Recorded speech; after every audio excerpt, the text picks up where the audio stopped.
5월 13일 법률방송 로투데이 시작하겠습니다. 첫 소식입니다. 박근혜 전 대통령이 일본 전범기업의 강제징용 손해배상 대법원 제3고 사건 결론과 관련해 개망신이 안 되도록 하라고 지시했다는 당시 청와대 외교안보수석의 법정 증언이 나왔습니다. 오늘 열린 임종원 전 법원행정처 차장 재판에서 나온 증언인데 박 전 대통령이 했다는 개망신 발언의 의미는 무엇일까요? 김태현 기자가 전해드립니다. 오늘 서울중앙지법에서 열린 사법행정권 남용 재판거래 혐의 임종원 전 법원행정처 차장 속행 공판엔 김규현 박근혜 정부 청와대 외교안보수석이 증인으로 출석했습니다. 검찰이 입수한 김규현 전 수석의 2015년 12월 26일자 업무일지에는 강제징용건과 관련해 조속히 정부 의견을 대법원에 보내라거나 개망신 안 되도록 국격이 손상되지 않도록 등의 문구가 적혀 있습니다. 이와 관련해 김규현 전 수석은 당시 일본과의 위안부 협상 타결을 앞두고 지침을 받기 위해 박근혜 전 대통령에게 전화했다며 협상과 관련한 지침을 주신 뒤 말미에 강제징용 사건과 관련한 이야기를 하셔서 받아 적은 것이라고 설명했습니다. 재판 관련 박 전 대통령의 지침이 있었고 그걸 받아 적은 거라는 설명입니다. 지침 내용에 대해서 김 전 수석은 강제징용 사건과 관련해 조속히 정부 의견을 대법원에 보내고 그렇게 이 문제가 종결되도록 하라고 박 전 대통령이 말씀하셨다고 진술했습니다. 김 전 수석은 이어 박 전 대통령이 개망신이 안 되도록 하라고 말씀하시고는 표현이 좀 그랬는지 세계 속의 한국이라는 위상을 국격이 손상되지 않도록 지혜롭게 처리하라고 설명하셨다고 당시 정황을 구체적으로 재차 설명했습니다. 검찰은 이에 개망신이나 국격 손상 같은 표현의 의미에 대해 구체적으로 다시 물었습니다. 김 전 수석은 이에 대해 외교부는 2012년 대법원 판결이 기존의 정부 입장과 상충한다고 생각해왔다.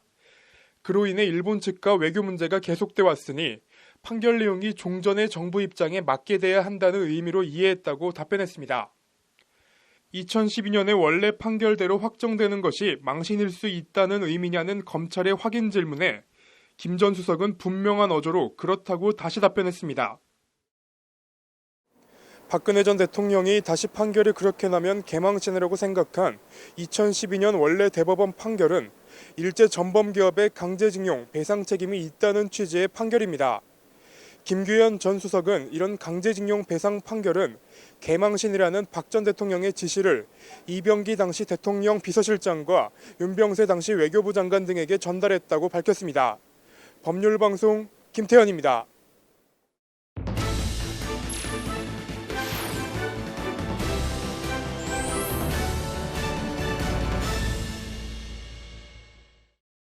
대법원 상고심에서 최종 패소 판결을 받은 피고인이 재판부 합의 과정과 내용을 공개하라는 소송을 냈습니다. 내가 왜 패소했는지 알아봐야겠다는 취지의 소송입니다. 우리 법원은 어떤 판결을 내렸을까요? 앵커 브리핑입니다. 공갈 혐의로 재판에 넘겨진 A씨라고 하는데요. A씨는 2017년 공갈죄로 징역 1년 6개월을 선고받았고 이 판결은 대법원에서 그대로 확정됐습니다. 이 과정에서 A씨는 자신의 상고심을 맡은 대법원 소부에서 작성된 재판연구관들의 심리 내용과 보고서 등을 공개해달라고 청구했으나 거부당하자 소송을 냈습니다. 재판 당사자로서 심리 진행 경과를 파악해 법원에 잘못이 있는지 확인할 권리가 있다는 것이 A씨 주장입니다. 1심인 서울행정법원 행정 11부는 오늘 A씨가 법원 행정처장을 상대로 정보공개 거부 처분을 취소해달라고 낸 소송에서 원고 패소로 판결했다고 밝혔습니다. 재판부는 먼저 재판부 합의를 비공개로 하는 것은 합의를 둘러싼 내외부로부터의 부당한 공격을 막아 재판부와 법관 개개인의 독립을 두텁게 보장하기 위한 것이라고 전제했습니다. 이 전제 위에 재판부는 합의와 관련된 정보를 공개하는 것은 사법권 독립을 저해해 공정한 재판에 현저한 지장을 줄 우려가 크다고 판단했습니다. 재판부는 그러면서 재판부 합의 비공개에 대해 보다 근본적으로는 공개적 다수결이 아닌 양심과 증거에 따른 판단에 의한 사법권의 행사를 보장해 재판부가 다수의 공격에 굴하지 않고 특히 소수자의 자유와 권리를 보장하기 위한 것이라고 강조했습니다.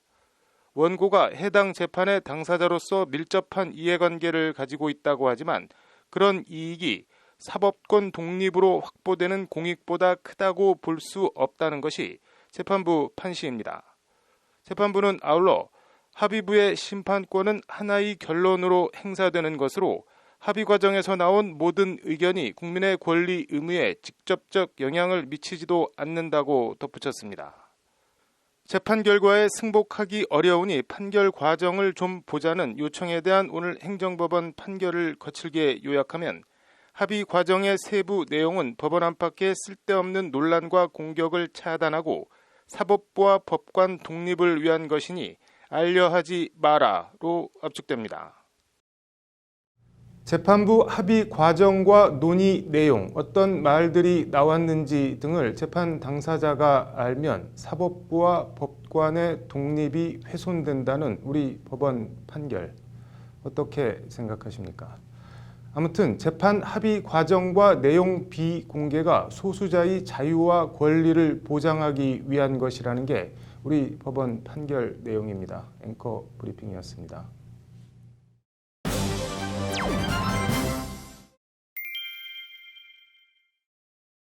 나경원 자유한국당 원내대표의 이른바 달창 발언으로 정가와 온라인이 시끌시끌합니다. 법적인 쟁점 짚어보겠습니다. 이슈플러스 장한지 기자 나와 있습니다. 장 기자, 나경원 원내대표 달창 발언 이게 뭐 어디서 나온 건가요?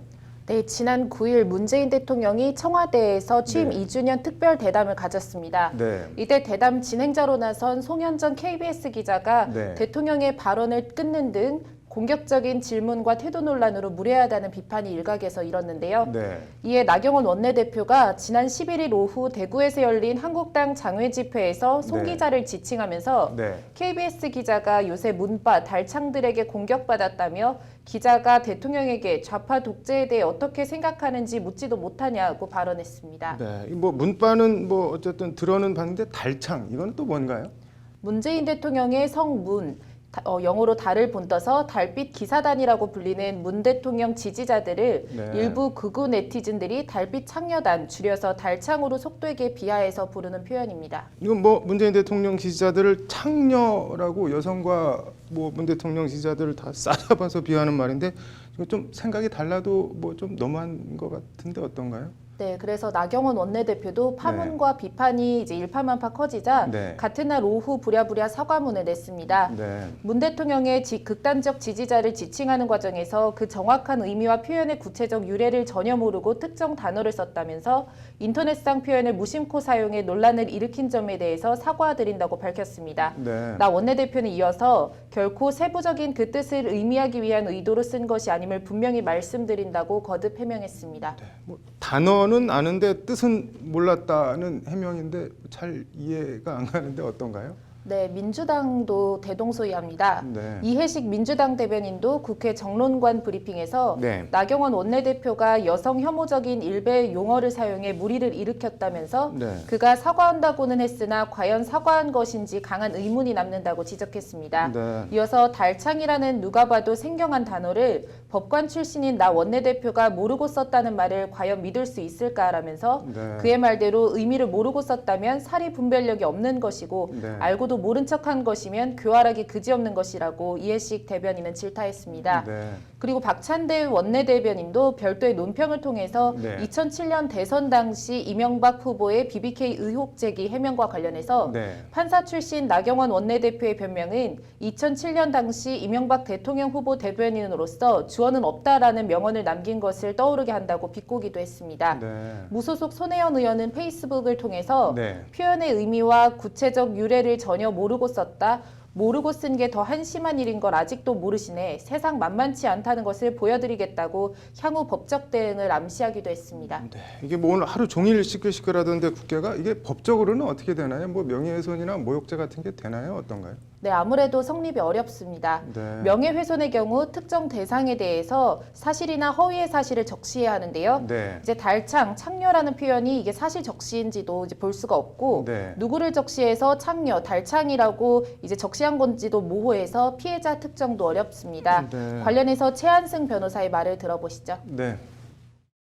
집단적 표현에 의한 명예훼손이나 모욕죄 성립도 가능하다는 것이 판례이지만 이 사안과 같은 경우에는 그 집단이 매우 광범위할 뿐만 아니라 그 경계도 불분명한 측면이 있어서 명예훼손이나 모욕죄 성립 가능성이 낮습니다. 같은 이유로 정신적 피해에 대한 위자료 청구 등 민사소송도 승소 가능성은 사실상 없다는 것이 법조계의 시각입니다. 네, 이게 뭐 5.18 망언도 그렇고 뭐 아님 말고식 이런 망언들 뭐 제재할 다른 방법이나 그런 수단 같은 거는 법적으로는 전혀 없는 건가요? 네, 이것과 관련해서 이제 국회의원의 자질 부족이나 함량 미달에 네. 대해서 국민 소환제를 도입해야 한다는 목소리가 꾸준히 제기되고 있습니다. 네.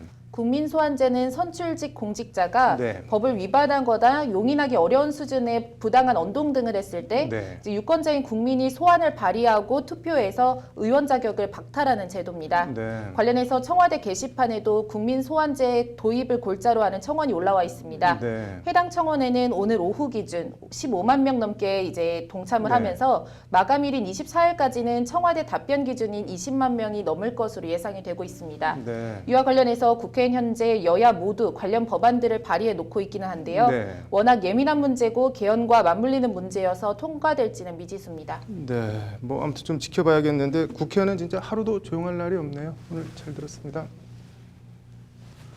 네, 다음 소식입니다. 존재하되 존재하지 않는 사람들. 오늘 법률구조공단 사용 설명서는 이른바 유령 국민이라 불리는 호적이 없는 사람들, 무적자 구조 사례 전해드리겠습니다. 사연 주인공의 삶 자체가 웬만한 드라마나 영화보다 더 굴곡지고 기구하다고 합니다.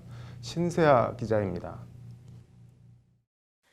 1948년생 올해 71살인 길모 할머니의 기구한 삶은 할머니가 만 5살이던 1954년으로 거슬러 올라갑니다. 어딘지도 모르는 길거리, 과자를 사오겠다며 기다리라던 엄마는 날이 어두워져도 돌아오지 않았습니다. 내 엄마는 너를 버리고 간 것이다. 어둑해진 길가에 홀로 울며 서 있던 5살 여자아이는 그렇게 생면부지 아주머니 손에 이끌려 어디론가 데려가졌습니다. 고된 식모살이의 시작이었습니다. 고아로서의 삶은 순탄과는 거리가 한참 멀었습니다. 1966년 17살이 된 길씨는 식모 일을 하던 주인집 아들에게 성폭행을 당하고 유흥업소로 흘러들어갑니다.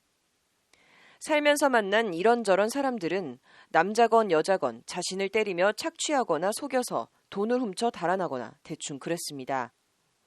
그렇게 험하고 힘들게 살아오던 길씨는 1980년 5월 광주 전남도청 질비한 시체를 붙들고 오열하는 유족들을 보고 성매매의 굴레를 끊기로 결심을 하고 그 길로 목포를 거쳐 제주로 들어갑니다. 제주도에 정착한 길씨는 과수원이나 목장일에서부터 식당일, 폐지 줍는 일, 온갖 굳은 일을 하며 생계를 이어갑니다. 홀로 열심히 사는 길씨가 주민등록이 없다는 사실을 알게 된 이웃들은 틈만 나면 어떻게 해보라고 권유했고 길씨는 마침내 법률구조공단 제주지부 문을 두드리게 됩니다. 직접적인 계기는 2017년 초 허리 통증이 너무나 심해 병원을 찾았는데 주민등록이 없어 병원 보험 치료를 받을 수가 없자 주민등록을 만들어야겠다고 결심한 겁니다. 통증도 너무 심하시고 이제 타인의 주민등록증을 통해서 간간히 치료를 받아오시다가 자기 이제 신분 주민등록 번호가 있어야겠다라는 결심을 하고 오셔가지고 출생신고가 돼 있는지 안 돼 있는지도 모르고 부모가 누군지도 모르고 호적도 없는 상황. 이런 무적자가 길씨 할머니에게만 국한되는 얘기가 아니라는 게 공단의 설명입니다. 아직 구제받지 못하는 무적자가 많이 있을 것입니다. 특히 중장년이 될 때까지 구제받지 못하고 길거리나 병원을 떠도는 무적자들이 보호의 사각지대에 놓여 있는데요. 이들 다수는 사회와 경리대 혼자 살아가고 있어 도움의 손길이 절실한 상태입니다.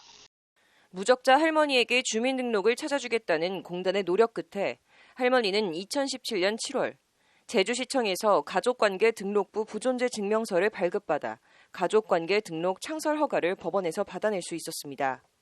할머니는 그 옛날 엄마에게 버림받은 5살 때 처음 자신을 데리고 간 아주머니 성이 길씨였다는 것을 희미하게 기억해내고 본인의 성을 길씨로 새로운 성과 본을 창설했습니다.